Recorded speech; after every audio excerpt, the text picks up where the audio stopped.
Hello student, I am ईश्वर दत्त, आपका गणित का टीचर।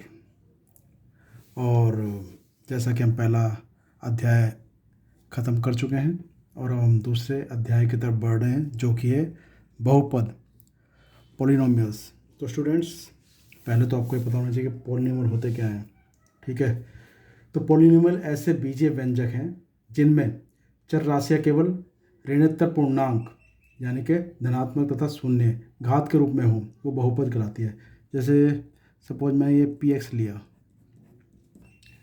इसको मैं क्या काम करूँगा, a0 प्लस a1 x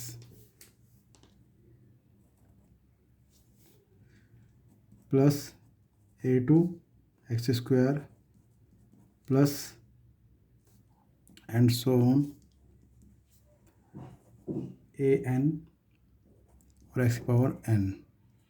ठीक है, जहाँ पर a0 a1 a2 ये सब वास्तविक संख्याएं हैं।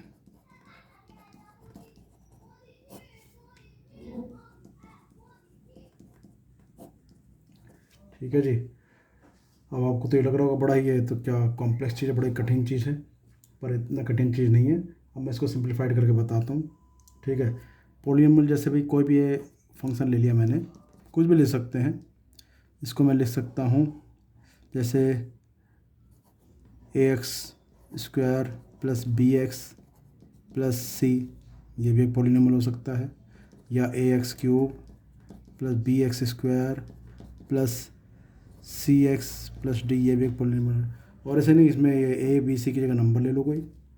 ठीक है, मैंने ले लिया 4x³ plus 5x² plus 3x plus 7, तो ये एक बहुपद है। ठीक है, तो ऐसे 5 का भी हो सकता है, 6 का भी हो सकता है और 1 का भी हो सकता है। ऐसा नहीं है कि इसका ही होगा। इसको हम ऐसे भी लिख सकते हैं कि ax प्लस b, एक पावर का भी हो जाएगा। ठीक है, तो चलो पहले हम बहुपद की घात के बारे में मालूम करते हैं। तो बहुपद की घात यानी कि डिग्री ऑफ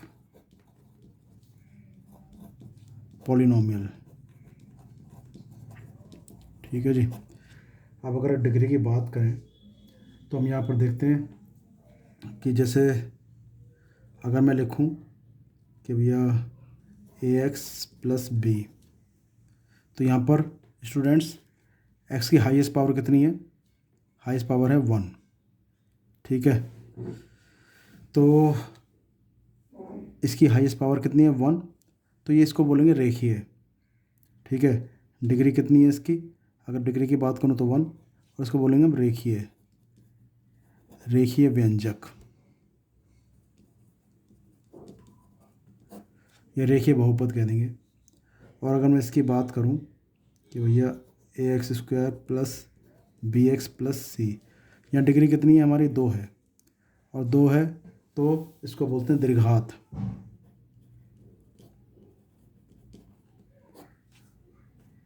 बहुपद। ठीक है, यानी कि क्वाड्रेटिक। अब अगर मैं ये कहूँ कि ax³ plus bx² plus cx plus d, तो यहाँ हम देखते हैं कि 3 हो गई। 3 हो गई तो इसको क्या बोलेंगे, इसको बोलेंगे त्रिघात, त्रिघात बहुपद। ठीक है, और भी हो सकती है कि ax⁴ bx³ plus cx² plus dx plus e।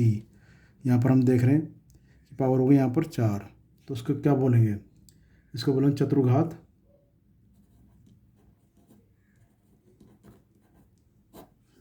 बहुपद। ठीक है, तो ये तो हमारे हो गए टाइप्स। इसमें मैंने आपको घात भी बता दी, डिग्री ऑफ पॉलिनोमियल बता दिया, और टाइप्स भी बता दिए। टाइप कौन से ही है, रेखीय, द्विघात, त्रिघात, चतुर्घात पॉलिनोमियल। तो ये हमारे इसके प्रकार भी हो गए। ठीक है, अब हम जो है, अब यह है कि दिए गए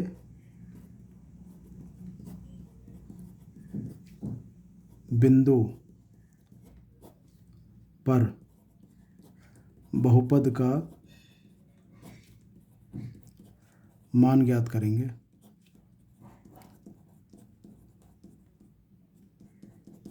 ठीक है, कैसे? जैसे आपको दे दिया पी एक्स इजिकल टू दे दिया, ठीक है, 7x² प्लस 3x+2, कहता है कि भाई तथा x3 पर इसका मान क्या होगा।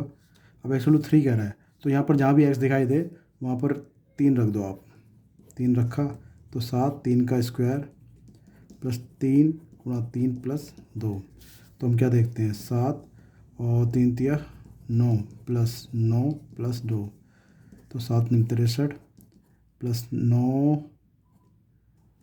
प्लस 2, तो देखते हैं 11 हो गया, यानी कि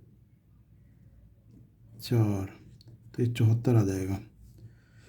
तो ये हो गया हमारे बहुपद का मान। कोई भी वैल्यू दे दे जिसमें जिस एक्स की वैल्यू वो पूछा, उससे हम बहुपद का मान ज्ञात कर सकते हैं। ठीक है, अब हम यहाँ बात करते हैं कि बहुपद के जीरो की। बहुपद के शून्यंक की अगर बात करें तो यानी कि जीरोज़ इंग्लिश में बोलेंगे तो जीरोज ऑफ ए पोलिनोमियल। ठीक है जी, तो अब हमें सपोज कोई लीनियर दे दिया, पी एक्स इजिकल टू दे दिया हमें कि 4x - 8। अब इसका हमें जीरोज़ ज्ञात करना है। ठीक है, तो जीरोज़ ज्ञात करने के लिए कई तरीके हैं। एक्स की कुछ वैल्यू रख के भी निकाल सकते हैं, यहाँ पर कुछ वैल्यू रखते हैं जिससे यहाँ पर जीरोज़ हो जाए। ठीक है, अगर मैं देखूँ कि अगर मैं यहाँ पर x = 2 रख रहा हूँ तो क्या पा रहा हूँ, 2 रख दिया तो 4 × 2 - 8 यानी कि 8 - 8 यानी कि 0। तो जिस वैल्यू रखने पर किसी बहुपद का मान 0 आ जाए तो वही उसका शून्यंक होता है। एक तो तरीका ये हो गया। दूसरा तरीके हम और कैसे कर सकते थे, इसको पी एक्स को 0 के बराबर रख लो। ठीक है, समीकरण 1 से तो 0 बराबर हो जाएगा 4x - 8, तो अब क्या हो जाएगा 4x = 8, तो x = हो जाएगा 8/4 यानी कि x की वैल्यू आ गई 2। तो यहाँ पर इसका शून्य क्या हो गया, इसका शून्य क्या हो गया हमारा 2। ठीक है, अब हम आगे करते हैं थोड़ा सा, 1 मिनट चलिए जी। अब ऐसा नहीं है कि हम ये अभी तो हमने जो पॉलिनोमियल लिया था वो एक घात वाला लिया था, यानी कि जिसकी डिग्री जो थी 1 थी। अब हम उसका भी ले सकते हैं 2 पावर वाला, यानी कि द्विघात भी ले सकते हैं।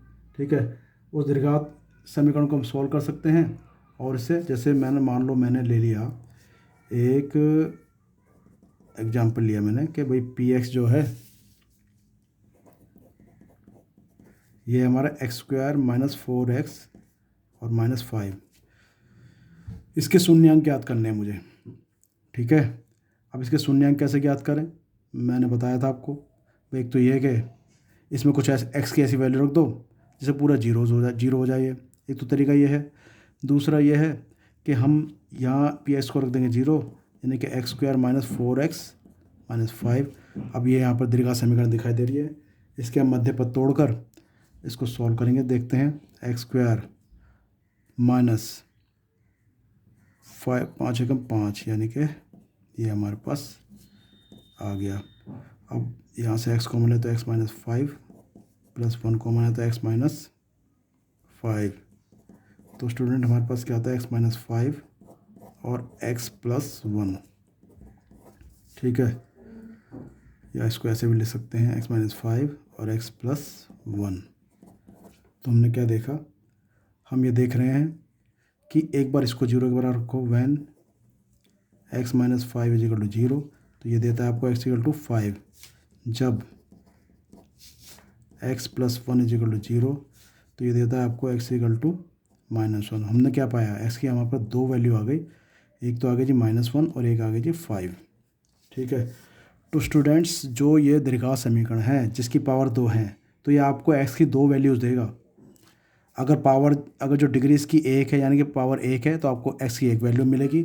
अगर जो डिग्री 2 है तो इसकी आपको दो वैल्यूज़ मिलेगी। इसको मध्य पद को तोड़कर, जैसे कि आप 9th में करते आए थे, आपको पास दो, तो यही दोनों शून्यांक कहलाएंगे। यही दोनों शून्यांक कहलाएंगे। अगर मैं अब इसकी बात करूं कि इसको ग्राफिकल रिप्रेजेंटेशन इसका कैसे होगा, इसको हम ग्राफ पर कैसे दिखाएंगे, तो इसको हम ग्राफ पर कैसे दिखा सकते हैं। देखो,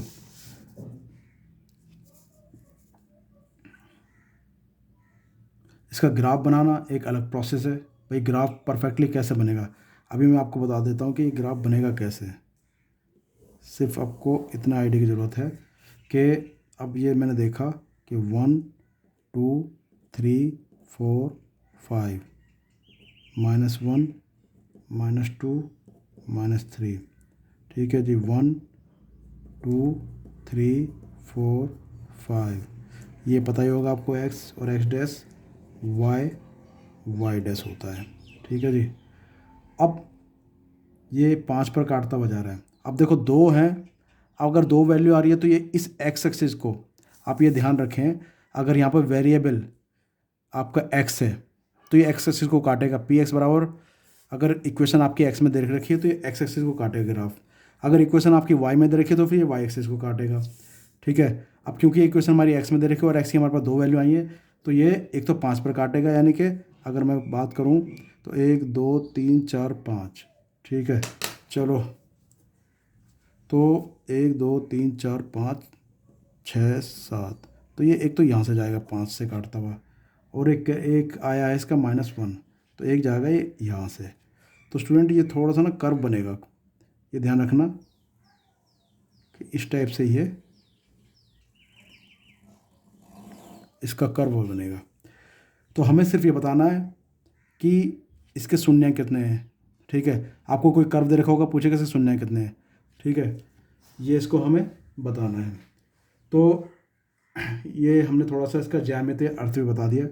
ठीक है, ये इसका ज्यामितीय अर्थ है, जितनी जगह भी कोई काटेगा उसके उतने ही वो होंगे। आपको और बता देता हूँ मैं ज़रा, एक मिनट। तो स्टूडेंट अगर मैं ये कहूँ कि ये है, ये पता ही है x डैश, y डैश। अगर हमारा ग्राफ ऐसे जा रहा है, अब इसमें पूछेगा कि भाई इसके शून्यांक बनाओ। अब इसमें ये ध्यान रखना कि इसमें जो पी एक्स इजिकल टू कुछ इक्वेशन दे रखी होगी वो x में दे रखी होगी, जैसे 3x³ + 2x + x + 1, इस टाइप से दे रखी होगी। अब यहाँ देखना कि ये 1 2 और 3 x एक्सिस को 3 जगह पे काट रहा है, तो इसके शून्यांक कितने होंगे, इसके शून्यांकों की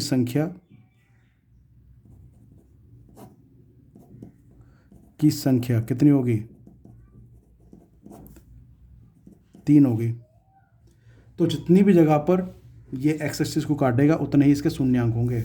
अगर मैं ये कहूँ कि भैया ये जा रही है और हमारे पास जो ग्राफ मिला वो ऐसा मिला, तो x डैश, y डैश। अगर जो ये इस x एक्सिस को सिर्फ एक जगह पर काट रही है तो इसके शून्यांक कितने होंगे, इसके शून्यांकों की संख्या होगी 1। 3 जगह काट रही है, 2 का मैंने बता दिया, और ऐसा नहीं है। ठीक है, कि अब हो सकता है कि भाई ऐसा आ जाए कर्व।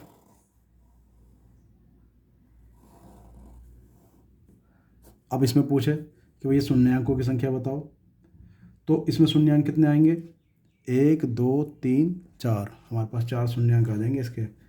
ठीक है जी, और ऐसा भी हो सकता है कि कहीं एक्सेस को काटे ना। मान लो अगर ऐसा आ गया कि ये जो हमारे x और x डैश है, y और वाई डैश है, ये हमारा ऐसे जा रहा है। और इक्वेशन हमें दे रखी है, P X is equal to 3x + 5, इस टाइप से कुछ दे रखी है। तो क्योंकि यहाँ पर जो वेरिएबल है x है, तो इसका जो है x एक्सिस को नहीं काट रहा है, ये y एक्सिस को काट रहा है। तो इसमें शून्यांकों की संख्या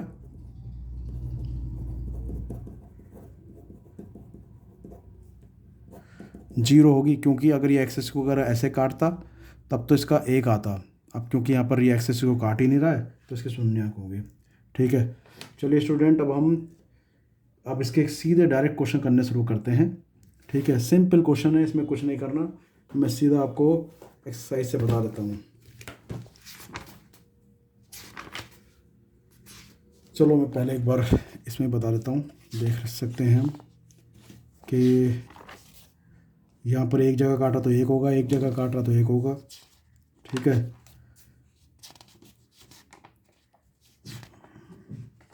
चलिए, तो स्टूडेंट ये 2.1 है। अब क्योंकि मेरे पास लॉकडाउन के कारण बुक अवेलेबल नहीं, मैंने प्रिंट आउट निकाला हिंदी मीडियम का। ठीक है, जो कि है, तो क्योंकि अब इसमें सिर्फ ग्राफ में बताना, तो मैं इसका यूज़ करना ज़्यादा बेहतर समझूंगा। अब इसमें कहता है कि भाई शून्यांक बताओ, क्या बताओ, शून्यांक बताओ। पी एक्स के लिए y = पी एक्स का ग्राफ। यहाँ पर देखना कि इसमें जो अचर राशि है क्या है, x, यानी कि वेरिएबल। तो शून्यांकों की संख्या ज्ञात करनी है, इसमें क्या करना है, शून्यांकों की संख्या ज्ञात करनी है। अब यहाँ पर मैं देख रहा हूँ कि क्योंकि हमारी इक्वेशन जो है पी एक्स में है, तो एक्स एक्सिस को काटना चाहिए, लेकिन ये एक्सिस को नहीं काटा, तो इसमें शून्यांकों की संख्या कितनी हो गई, इसमें शून्यांकों की संख्या हो गई जीरो, कोई शून्यांक नहीं। अब इसमें कर्व देख रहे हैं आप, इसमें एक्स एक्सिस को हमारा एक जगह कवर काट रहा है, तो इसमें शून्यांकों की संख्या एक होगी। इसमें इस टाइप से कर्व जा रहा है, और मैं देख रहा हूँ कि एक जगह, दो जगह और तीन जगह, इसमें शून्यांकों की संख्या 3 हो जाएगी। ठीक है, अब हम इस क्वेश्चन को देखते हैं। तो इसमें यहाँ पर इसको दो जगह काट रहा है, 1 और 2। ठीक है, और यहाँ काट रहा है 1, तो यहाँ शून्यांकों की संख्या 2 हो गई। यहाँ काट रहा है 1 2 3 4, तो यहाँ 4 जगह काट रहा है, तो यहाँ पर शून्यांकों की संख्या 4 हो जाएगी। अब हम इसमें देखते हैं कि यहाँ पर 1 2 और 3 जगह पर ये कर्व काट रहा है, तो यहाँ पर शून्यांकों की संख्या कितनी हो जाएगी स्टूडेंट्स, या 3 हो जाएगी। स्टूडेंट, बहुत छोटी सी एक्सरसाइज थी और उसमें कुछ खास तो था नहीं। तो 2.1 हमारी इस तरह से ख़त्म हो गई है। अब हम इसके बाद करेंगे 2.2।